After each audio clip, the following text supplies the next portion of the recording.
Fala aí, galera do canal Botafogo Digital, sou Carlos Albuquerque, começando por aqui, segunda-feira, véspera de jogo do Fogão. Amanhã tem clássico vovô no Newton Santos, 8 da noite, e você sabe, né, já tivemos a leste superior esgotada, falei disso aqui ontem. As vendas continuam, inclusive vendas de ponto físico, tá, para quem tem mais dificuldade ali com internet, enfim, já começaram ontem, domingo, tá? Então, expectativa aí de um bom público nesse retorno do Fogão ao Campeonato Brasileiro, beleza?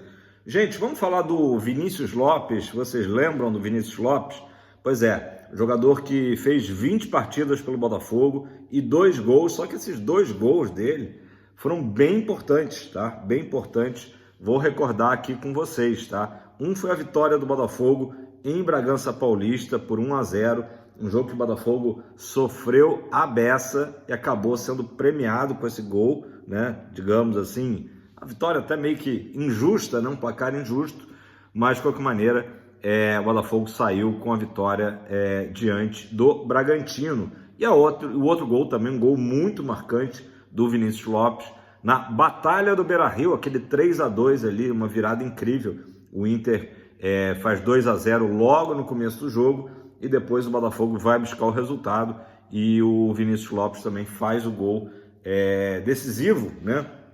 O jogador teve emprestado no Molenbeek, tá? E depois, recentemente, né, ele teve um empréstimo junto ao Santa Clara, que é uma equipe de Portugal, que inclusive sagrou-se campeã lá na terrinha, na segunda divisão, tá? Então ele acabou de subir para a Primeirona de Portugal com o Santa Clara, e o empréstimo dele termina agora, então ele vai voltar ao Botafogo, mas já se sabe internamente que o Arthur Jorge não conta com o jogador, não tem interesse de contar, então a tendência é que o Botafogo, ele tem contrato, né, até o final do ano, o Botafogo volte a emprestá-lo, ou então negocie em definitivo, né, o Vinícius Lopes, jogador de 25 anos. Quem também está voltando, até noticiei isso aqui outro dia, é o zagueiro Souza, que estava lá na Bélgica, né, no Molenbeek. E aí eu fico também me perguntando, até vi uma análise do Mansell também sobre isso, se não seria interessante o Souza ser pelo menos observado pelo Arthur Jorge, né? Claro, o Botafogo vai buscar nessa janela do meio do ano um zagueiro de nome, um zagueiro, enfim, para chegar e assumir titularidade. Isso aí já não é segredo para ninguém, né? Enquanto o Bastos está cada vez mais firme, né, ali como titular, o Lucas Alter, que subiu muito de produção, né? A gente tem que dar o braço a torcer, que desde que o Arthur Jorge assume, o Lucas Alter se transformou, mas o Botafogo vai buscar um zagueiro para chegar, né, para ser titular, né? Mas o Souza talvez fosse interessante, já que a gente percebe o Botafogo sem tantos nomes para a zaga assim de confiança. Tudo bem ter o Alexander Barbosa, mas também temos o Pablo, que praticamente nem estreou pelo Botafogo, né? Nem conseguiu jogar, né? Vindo de empréstimo aí pelo Flamengo. O Pablo tentando, né, retomar, voltar depois de uma lesão. E também o próprio Luiz Segovia, que também até o momento não conseguiu se firmar no Botafogo, né? É aquele reserva ali meio que eterno. Então, quem sabe aí o Souza, comenta aí embaixo se você acha que o Souza que das vezes que foi solicitado, que entrou em campo pelo Fogão, deu conta do recado, se seria interessante ele ficar no grupo do Botafogo, ou se é melhor dispensar logo e buscar logo um nome de maior peso, né? Pessoal, falei do jogo com o Fluminense. O nosso adversário, pelo menos a informação da Rádio Tupi, pode poupar 3 jogadores bem importantes do confronto de amanhã, porque são jogadores justamente que estão voltando de lesão, e o Fluminense teria, tá? receio do gramado artificial, da grama sintética do Newton Santos, que pudesse atrapalhar essa recuperação aí desses jogadores. Eu acho que essa notícia, antes de falar quem são os jogadores, ela sempre carrega ali, né, vindo do Fluminense, tem uma birra, né, do próprio Mário Bittencourt, enfim, com relação ao gramado sintético. Isso aí já foi falado desde o ano passado, né? Então eu acho que a notícia ela vem também carregada com uma alfinetada. Olha, a gente vai poupar esses jogadores porque a grama sintética ela pode agravar um problema que já estava ali aparentemente sanado, né? Então esses jogadores são o Felipe Melo, o Samuel Xavier e o Germán Cano, né? O zagueiro Samuel Xavier, ele de qualquer maneira, ele a princípio já seria poupado, né? Mas aí surge essa notícia via Rádio Tupi de que talvez esses 3 jogadores aí não sejam relacionados por conta do gramado sintético. Eu acho que tem aí uma dose aí realmente de leve provocação, né? Ao gramado do Fogão, do nosso tapetinho. E quem também esse é certo o desfalque do Fluminense, é o John Arias, que está lá com a seleção da Colômbia, beleza? Galera, falando agora de jogador lesionado do Botafogo, o GE entrevistou o Jefinho, né? E perguntou para ele como é que ele estava. Ele falou que está muito bem de cabeça, que dessa vez, em relação à primeira lesão que ele teve, a cabeça dele está bem melhor, né? Ele está com a cabeça boa.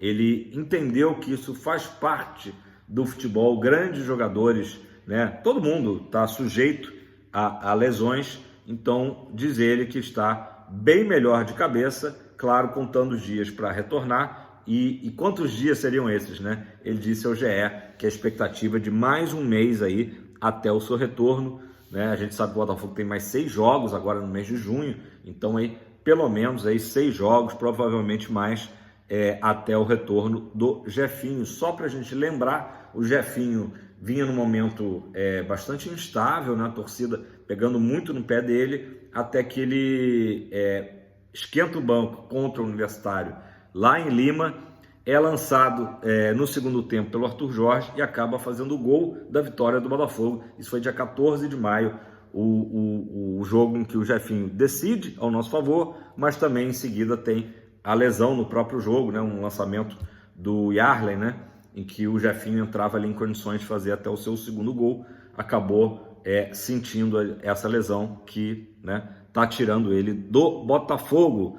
Pessoal, vou falar aqui de uma fala também à Rádio Tupi, tá? Do Vinícius Assunção, que é o vice-presidente associativo do Botafogo, né? O vice do Durcésio, e ele comentou também toda essa confusão aí da manipulação de resultados, enfim, da CPI, do John Textor, né? Reunindo provas, e ele comentou justamente que enquanto a Leila Pereira fala de que não há provas, ele disse, olha, tanto há provas, como também há provas que foram entregues à CPI de forma sigilosa, que nem nós, né, ele falando do Botafogo Associativo, tivemos acesso, né? Então, são fatos, né? Na verdade, ele se refere a fatos que sugerem manipulação, né? Porque prova é uma palavra mais forte, né? Fatos que sugerem manipulação que foram entregues em sigilo para os senadores, né? Os senadores viram vídeos, enfim, receberam dossiês que são,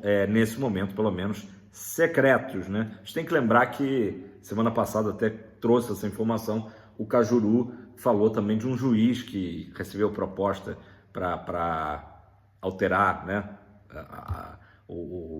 a sua atuação numa partida, acabou desistindo, deu para trás, comunicou o Edinaldo. Vamos esperar essa volta do Edinaldo dos Estados Unidos para ver se esse tema aí vai ser falado, né? Que juiz foi esse? Que jogo foi esse? Que equipe teria, né? E a gente tem que tomar também sempre cuidado, né? Eu falei, que equipe? Uma manipulação de resultado não necessariamente passa por um time comprando o árbitro ou o jogador. Hoje em dia, infelizmente, a pauta principal é pessoas interessadas por conta de apostas, por isso que o nome é CPI das apostas, né? Querendo manipular o resultado de um jogo. Então, às vezes, a partida pode estar envolvendo a equipe que for, mas não é que o time esteja comprando o árbitro, e sim, né, que a gente contextualizando a questão aí dos apostadores quererem levar vantagem, né? Sobre todas essas questões aí do John Textor e tal, ontem uma das principais torcidas, né, do Botafogo, se não a principal, né, em números, a Fúria Jovem fez um comunicado oficial nas suas redes sociais, apoiando o John Textor e também dando um spoiler de que muita coisa ainda está por vir. Não sei se a Fúria tem alguma informação aí privilegiada, mas de qualquer maneira foi uma nota aí de apoio justamente às investigações, né? Essa possível reviravolta aí no futebol brasileiro, e o John Textor inclusive respondeu, né, nos seus stories lá do Instagram, agradecendo, obrigado irmãos, em português, em bom português, o John Textor agradecendo o apoio da Fúria Jovem. Eu falei da Fúria como a maior, claro que a gente sabe que a mais antiga é a torcida jovem do Botafogo, até JB, mas a Fúria hoje realmente, ela em números, né, ela é a maior. Pessoal, vamos ao assunto aí principal, que é a renovação do Júnior Santos, né? Como que está a renovação do Júnior Santos? O GE também trouxe uma entrevista exclusiva com o Jacaré, e o Júnior Santos, ele foi perguntado, deu certo aquele seu recado, né? O alô John, né? A gente viu que no mesmo dia o Textor respondeu e tal, e o Júnior Santos disse que sim, que deu certo o recado, ou seja, o Júnior Santos não quis falar com todos os detalhes, com todas as letras, mas que deu a entender que as conversas já estão acontecendo. Era um receio do torcedor botafoguense de que o Botafogo não estivesse preocupado com essa renovação, já que surgiram, né, notícias recentes de Grêmio e Cruzeiro tentando contratar o Júnior Santos, inclusive oferecendo salários muito superiores ao que o Júnior Santos ganha hoje no Botafogo, né? E aí é óbvio que houve toda aquela polêmica, né? O Júnior Santos ganha menos do que determinados jogadores do elenco, que não são tão, né, importantes, ganha menos que o Matheus Nascimento. Então houve toda uma revolta, mas a gente já entendeu, claro, que no momento que o Botafogo traz o Júnior Santos de volta, né, depois da passagem dele no Fortaleza, o Júnior Santos não era o Júnior Santos de hoje, né? O Júnior Santos, só para vocês terem uma ideia, né, para a gente lembrar, né, a gente sabe, todo mundo sabe, mas só para a gente lembrar do quanto que impressiona esse ano dele, de 2024 até aqui, são 31 jogos, com 5 assistências e 17 gols, né? Já é a melhor temporada da carreira do Júnior Santos, e a gente não chegou nem na metade do ano, que é o final desse mês agora de junho, né? Então realmente é óbvio que o Júnior Santos tem que ser valorizado numa renovação. O Botafogo estava tranquilo porque o contrato do Júnior Santos vai até dezembro, né? De 2025, né? Nem desse ano, vai até dezembro de 2025. Então o Botafogo estava muito tranquilo, mas claro, com esse assédio, com essas notícias, obviamente o Botafogo não vai deixar o Júnior Santos sair aí por qualquer coisa, e já começa a conversar, isso que o Júnior Santos deixa claro na entrevista, já está conversando sobre renovação. O que também ele deixa nas entrelinhas é que essa renovação o Botafogo vai propor, tá? Que se atinja metas, né? Então vai se colocar metas, e a gente acredita que o Júnior Santos, pela fase que ele está, ele vai conseguir essas metas. Então o Botafogo vai bonificar o jogador de acordo com o cumprimento dessas metas, né? Vamos abrir aspas aqui para o Júnior Santos, e aí só antes de eu abrir as aspas, ele fala também que nunca foi interesse dele de sair, né? E também nunca foi interesse que ele saísse por parte do seu empresário, né? Muita gente falou que essas fofocas, aí, notícias que chegaram na mídia teriam sido plantadas ali, divulgadas pelo empresário do Júnior Santos. O Júnior Santos desmentiu isso, disse que sempre o interesse dele, ele se sente muito em casa, né? Família Botafogo, isso a gente percebe realmente. Então o interesse dele é em ficar. Aspas para o Júnior Santos, sobre a questão do recado do alô John, né? Deu certo, o recado está, o recado, deu certo o recado. Estamos conversando, falaram muita coisa, né? Grêmio, Cruzeiro, eu sempre quis estar aqui, eu quero ser campeão com essa camisa. Então, são falas que tranquilizam o torcedor alvinegro, né, de que a gente não vai perder o Júnior Santos. Óbvio que tem uma janela agora no meio do ano e a gente não sabe como que essa grande fase do Júnior Santos vai ser vista por clubes do exterior, que aí a briga fica mais difícil. Agora, aqui no Brasil, eu acho que é praticamente impossível, né, até por conta dessa declaração do Júnior Santos, que o Júnior Santos deixa o Botafogo para ir defender outras cores, né? Então é isso. Eu acho que está se caminhando, tá? para o Botafogo fazer uma renovação em que o Júnior Santos seja valorizado de acordo com o tamanho que ele é hoje para o Botafogo, né? Mas com essa questão das metas, o que eu acho que também é muito interessante para o jogador, né? É um motivacional a mais, o jogador está no seu grande momento de carreira, não tem por que também ser interessante para o lado dele, né? É notório que há uma valorização do Jacaré, beleza?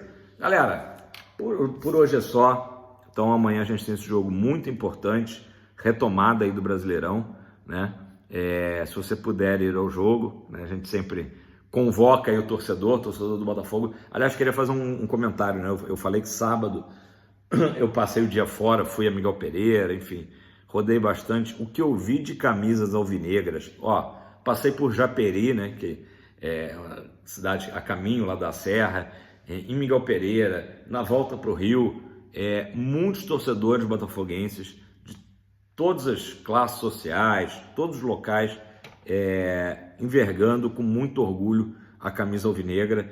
Eu gosto muito, né, assim, essa energia boa que tá, óbvio, né, do Botafogo bem nas 3 competições, classificado na Libertadores, classificado na Copa do Brasil, a 1 ponto, né, do líder do Brasileirão. Então a gente vê essa energia muito positiva, que continue assim por muito tempo, né? Então assim, é muito legal. Eu tenho esse sentimento, eu imagino que vocês também tenham, comenta aí embaixo, quando a gente vê um irmão de camisa, né, uma irmã de camisa, envergando a nossa camisa alvinegra, a gente vê que é a nossa gente, rola aquela identificação, beleza? Galera, deixa seu like, faça seu comentário, ótima semana para todos. E se você não é inscrito, tá esperando o quê? Se você curtiu, assistiu até aqui, é porque você curtiu, né, o conteúdo do canal Botafogo Digital. Seja mais um aí, estamos chegando. Próxima meta, falando em metas, né? A nossa meta é chegar aos 10 mil inscritos, beleza? Tamo junto, abraço, fogão pra cima.